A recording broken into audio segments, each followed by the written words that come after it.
et bienvenue à vous dans cette nouvelle édition de notre kiosque maghrébin. Nous commençons notre panorama par les relations entre le Maroc et l'Algérie, relations qui suscitent toujours de l'attention. Selon le 360, l'ambassadeur du Maroc au Qatar, Nabil Znibab, a quitté inopinément une cérémonie organisée par son homologue algérien à Doha. Lors de la cérémonie, organisée en commémoration de la révolution algérienne du 1er novembre 1954, le représentant de la diplomatie algérienne a rappelé la position de son pays à l'égard de la question du Sahara. Ces propos ont suscité une vive indignation de l'ambassadeur du Maroc qui a finalement quitté la salle où se déroulait la cérémonie, raconte le 360. On change de sujet avec Média 24 qui nous apprend que le taux d'analphabétisme est en baisse au Maroc. Le taux est ainsi passé de 43% en 2004 à 32% en 2014 et à 30% actuellement. Le gouvernement est déterminé à gagner 10 points lors des 5 prochaines années, ajoute Média 24 qui cite le ministre marocain en charge des relations avec le Parlement. D'après telquel.ma, le 8 novembre prochain, le premier satellite d'observation marocain sera lancé depuis le centre spatial de Kourou en Guyane. Le premier satellite Morocco EO-SAT-1 a été rebaptisé Mohamed VI A21 et va constituer la première composante d'un système d'imagerie spatiale baptisé Pléiade qui sera capable de fournir des clichés de n'importe quel point du globe en moins de 24 heures, explique telquel.ma. Sur le plan économique cette fois, H24 Info écrit que le groupe Société Générale a été élu par le magazine financier britannique EMEA Finance, meilleure banque internationale au Maroc lors des African Banking Awards 2017. La banque a été également sacrée meilleure banque d'investissement dans la catégorie des banques internationales au Maroc, poursuit H24 Info.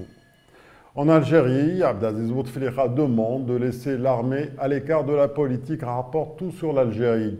Le président algérien a écarté toute transition et appelé à tenir l'armée à l'écart de la politique. Le pouvoir se conquiert désormais, selon le président algérien, aux échéances prévues par la Constitution auprès du peuple souverain qu'il attribue par la voie des urnes à la lumière des programmes concrets qui lui seront proposés, affirmé Abdelaziz Bouteflika, cité partout sur l'Algérie. À ce propos, El Watan se demande si la bataille pour les présidentielles 2018 a déjà commencé.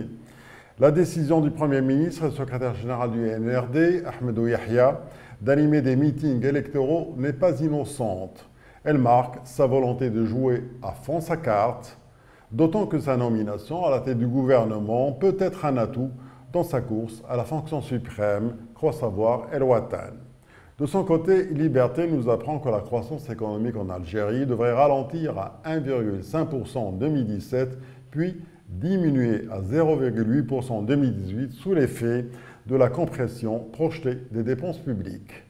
Ces chiffres publiés par le FMI contredisent donc le Premier ministre Ahmedou Yahya qui tablait sur une croissance de 4% en 2018 en s'appuyant sans doute sur la planche à billets pour pouvoir la financer, remarque Liberté. La loi de finances 2018 prévoit une rallonge de près de 31 milliards de dinars pour la mosquée d'Alger, nous informe le quotidien d'Oran. La mosquée d'Alger, dont les travaux connaissent du retard, a bénéficié d'une nouvelle autorisation pour parachever toutes les infrastructures du projet et le livrer avant la fin du mandat du président Bouteflika, raconte le quotidien d'Oran. En Tunisie, le climat économique n'est pas au beau fixe. Le pays a perdu 11 places au classement Doing Business 2018, souligne Capitalis. Dans le classement global, toujours chapeauté par la Nouvelle-Zélande, la Tunisie figure au 88e rang mondial, difficile de faire pire et de descendre plus bas quand on sait qu'il y a 7 ans, la Tunisie était classée autour du 35e rang, commente Capitalis. Sport pour terminer, selon Réalité cette fois, Slim Riahi vient de démissionner officiellement du club africain. Le président des missionnaires évoque son incapacité à diriger le club jusqu'à la fin de son mandat, prévu en octobre 2018, et compte tenu de sa situation et de sa volonté d'assurer la stabilité du club qui a besoin d'un nouveau souffle, ajoute Réalité. Nous arrivons à la fin de notre revue de la presse maghrébine. Merci d'avoir été avec nous et à demain.